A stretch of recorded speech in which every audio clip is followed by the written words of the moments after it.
Hi guys, I'm Junsu. And before I begin, I have one question. Have you heard about one leader of the smallest country in the world? The smallest country in the world. I know it's Chinese name called Dan Di Gang. Yes, Vatican. And one leader of the Vatican. He is Pope Francis. And today I'm going to talk about who he is and the source of his leadership. And actually, his real name is Jorge Mario Bergoglio. And as you know, he is the head of the Catholic Church. In terms of his background, his parents are Italian immigrants, and he was born in Buenos Aires, Argentina. So it was very big issue at the time. I mean, when he became the Pope, it was very hot potato because he's from South America. So that's why he got so many titles just after he became the Pope. For example, he is the first Jesuit Pope, and he is the first Latin American Pope, and he is non-European Pope in more than a millennium. And also, he was named as the most interesting man in the world, and the person of the year, and the most influential person in the world. And finally, he was nominated for the Nobel Peace Prize in 2014.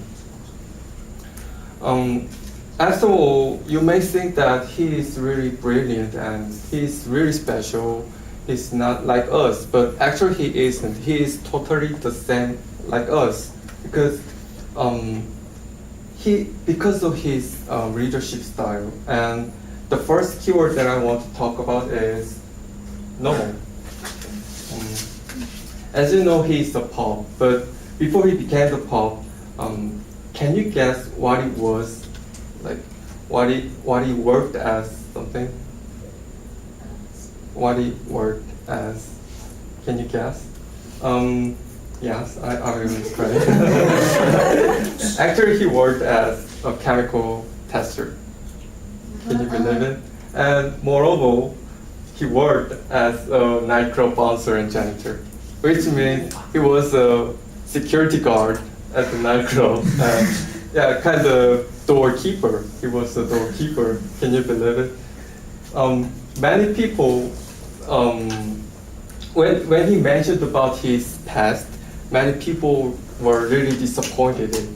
And I was also disappointed a little bit because he is like the head of the Catholic Church and he's really influential leader, but he worked as like this.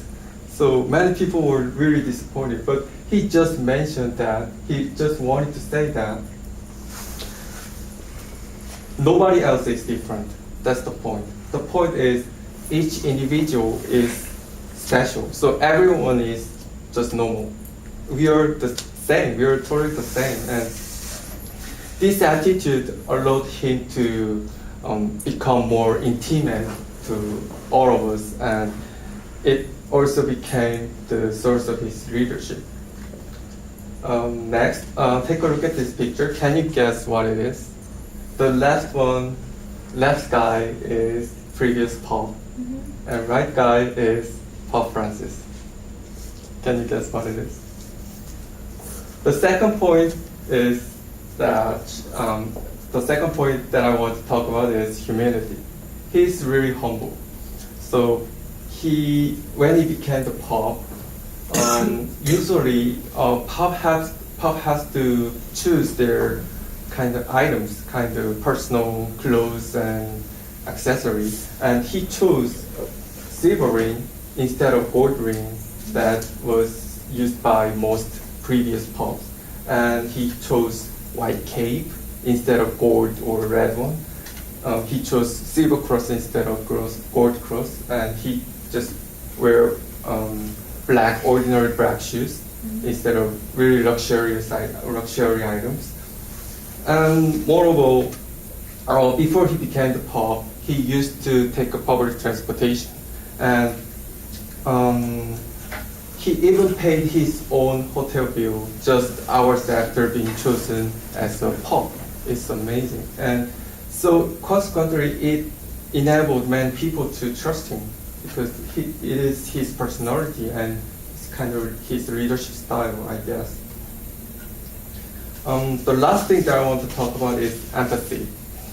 He is one of the most influential and most powerful beings, but he doesn't show his authority.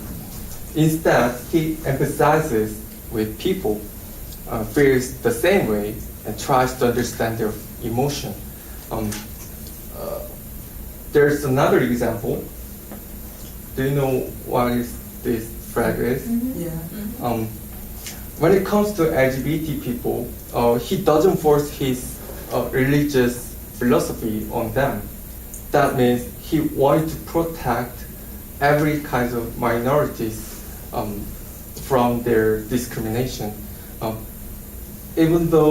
Moreover, even though he was the head of Catholic Church, he admitted and he met up with so many people who are from diverse backgrounds and diverse religions. And this enables him to connect people from all over the world. Thank you for listening. Are there any questions?